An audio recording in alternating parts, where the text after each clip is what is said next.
How do you approach spring ball? What's the philosophy that you try and instill here? Only 4 practices in.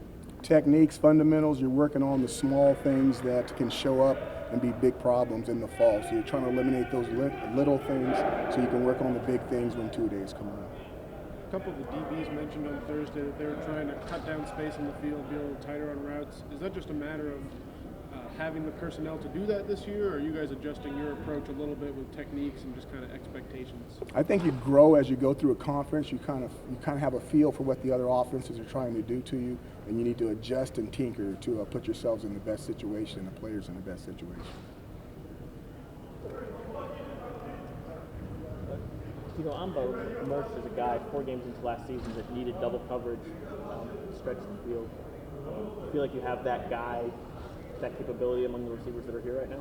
I think when we get the guys that are coming in the fall with the guys that are here right now in the spring, I think we're going to have a really nice crew. We may not have one guy as dynamic as Amba, but I think overall it'll be a better receiving group from top to bottom.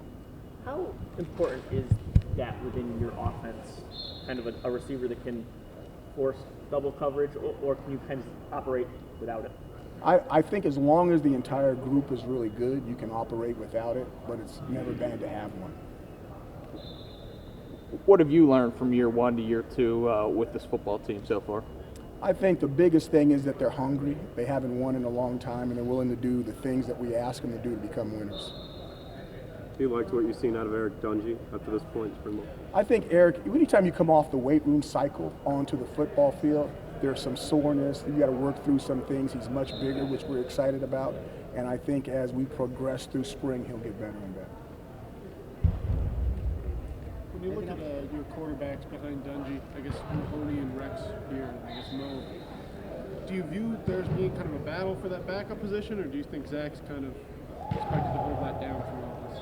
I think there's a battle for every position, even the starting position at every position on the football team. I don't think you should be complacent.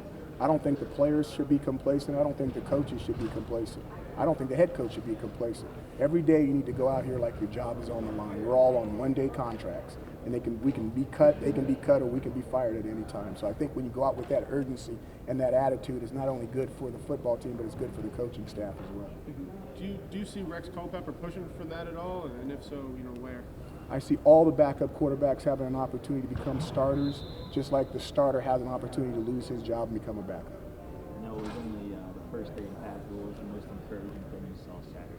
Again, I think that they went at each other. That's the one thing that's hard when you're a family is you hit your brother hits you, but you're not allowed to leave a mark on where mom and dad are, you know what. So I think we're going to battle, we're going to fight with each other, but we need to take care of our brethren as well. And I think they did a nice job of being physical on Saturday, yet taking care of one another. How Coach Stannard and Coach Lustig fit in with his coaching staff? They're going to fit in based off of the things that we need them to do. They're going to adjust to us. We're not going to adjust to them. What made Justin Lustig such an appealing candidate for you? I think anytime you get an opportunity to get a head coach on your staff with the energy and the background that he has and the specialty that he has in special teams, I think it's really hard to pass up an individual like that. His special team success does kind of stand out when you look at what he's done. What do you kind of attribute that to? Is there anything he does that's unique, or just the extra time spent working on it? He does a lot of things that are unique and different in his special teams. Some of the stuff that I really agree with, I don't want to put it out there in print, but I think he's going to be good for us. And I think his techniques and his fundamentals are going to help our football team.